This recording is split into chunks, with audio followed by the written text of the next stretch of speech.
What if I told you that there was a documented instance of a Spartan warrior who went toe-to-toe with Zeus himself on Mount Olympus, the home of the gods?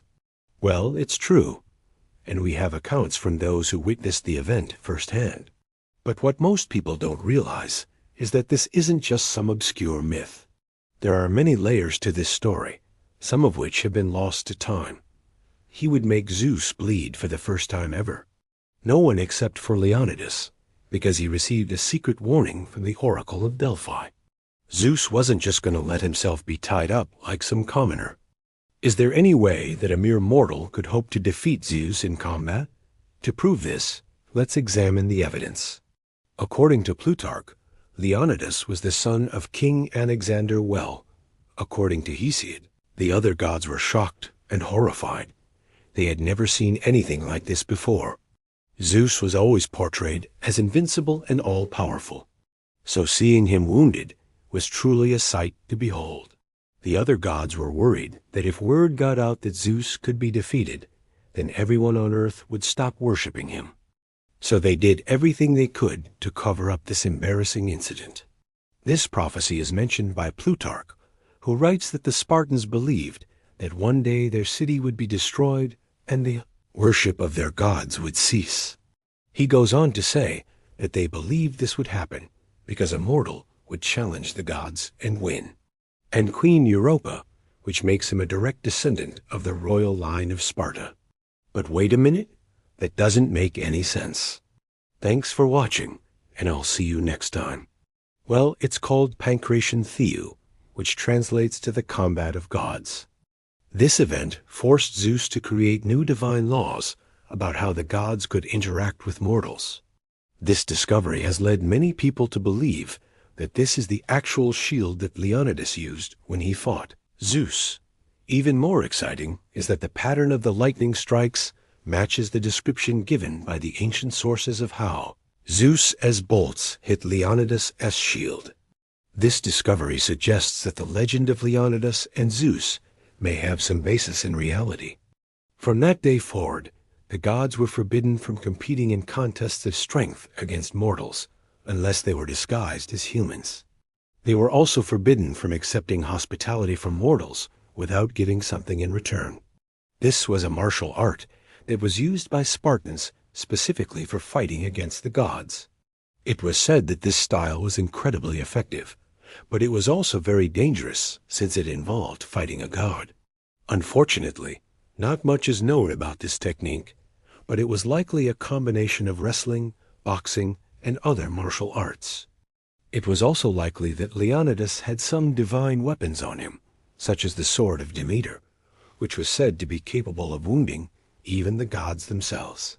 You see, King Alexander was the son of King Iotamas, and King Iotamas was the son of King Aristodemus, and King Aristodemus was the son of King Esistratus, and King Echon was the son of King Amyclas, and King Amyclas was the son of King Obalus, and King Obalus was the son of King Enctaeus, and King Enctaeus was the son of King Lycurgus, and King Lycurgus was the son of King Procrus, and King Procrus was the son of King Aristaeus, and King Aristaeus was the son of King Aristodemus, and King Aristodemus was the son of King Codrus, and King Codrus was the son of King Egos, and King Egos was the son of King Capaneus, and King Capaneus was the son of King Tyndareus, and King Tyndareus was the son of King Apollo, and King Apollo was the son of King Minos,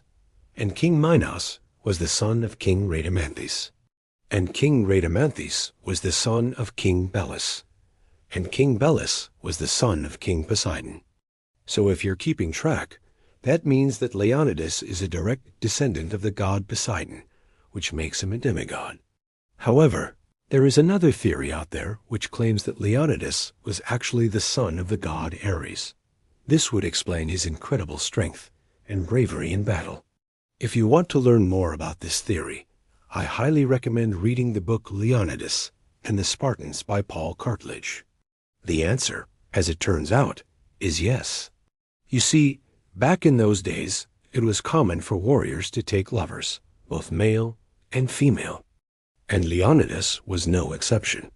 In fact, he had a lover named Ixion, who just so happened to be the son of the messenger god Hermes.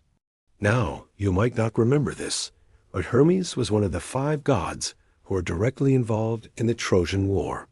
So having his son as a lover certainly gave Leonidas an advantage. You see, when the time came for the showdown between Leonidas and Zeus, Ixion warned his lover that he shouldn't fight the god alone. Instead, he should call upon the other heroes of Sparta, and together they would be able to defeat the mighty Zeus. However, Leonidas was determined to do this on his own, and he ended up paying the price. Despite being outnumbered, Leonidas was still able to last 12 whole minutes against Zeus before succumbing to the god as superior strength. That's where the second question comes in. Why didn't Zeus just kill Leonidas right away? Well, it turns out that there was a special reason why Zeus couldn't just smite Leonidas with his almighty thunderbolt. You see, at that very moment, there was a rare celestial alignment happening, which rendered Zeus's powers useless. The exact nature of this alignment is unknown, but it's implied that the Earth god's powers were somehow neutralized.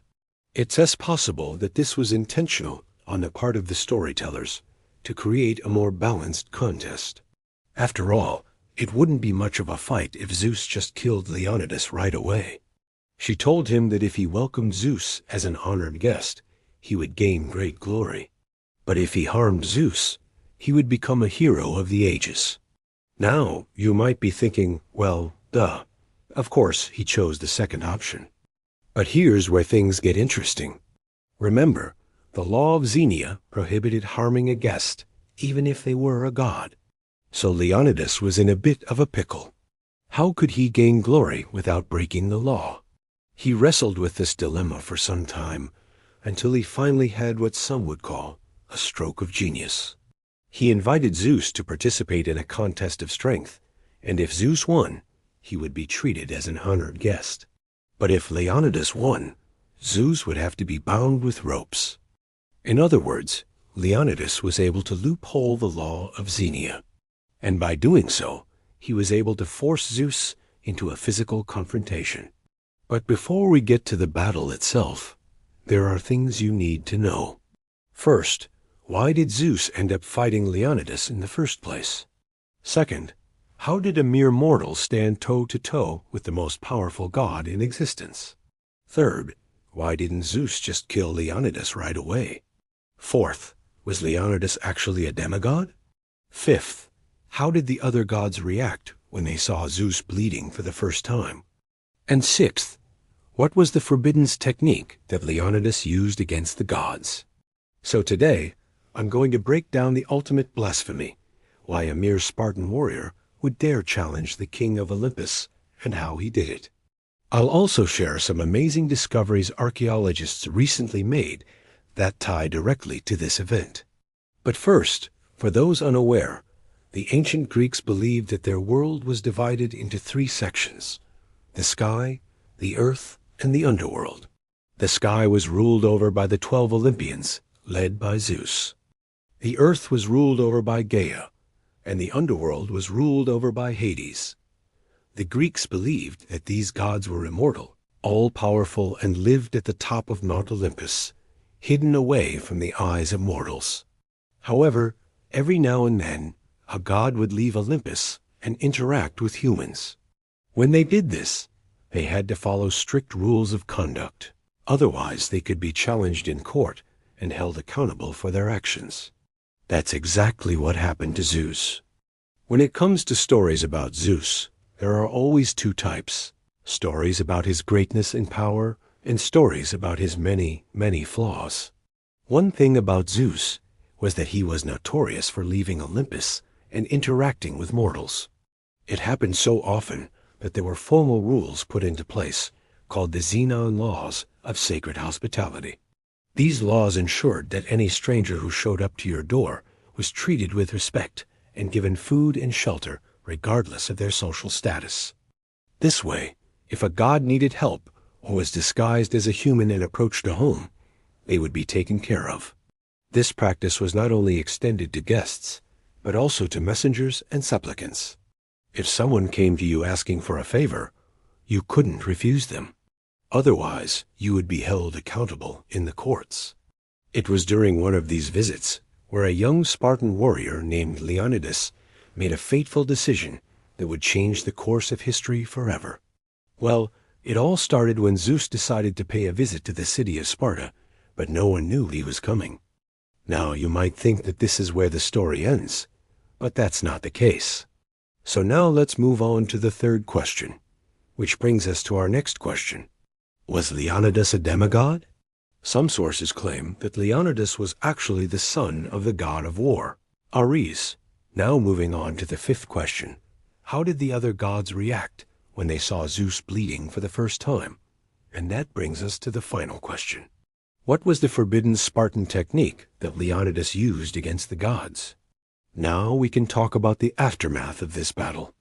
Now, speaking of proof, archaeologists recently discovered an ancient Spartan shield that bears the marks of a lightning strike. And lastly, some scholars believe that this event was actually a fulfillment of an ancient prophecy that predicted the fall of Greek god worship. So what do you think? Do you believe that the story of Leonidas and Zeus is based on real events? Let me know your thoughts.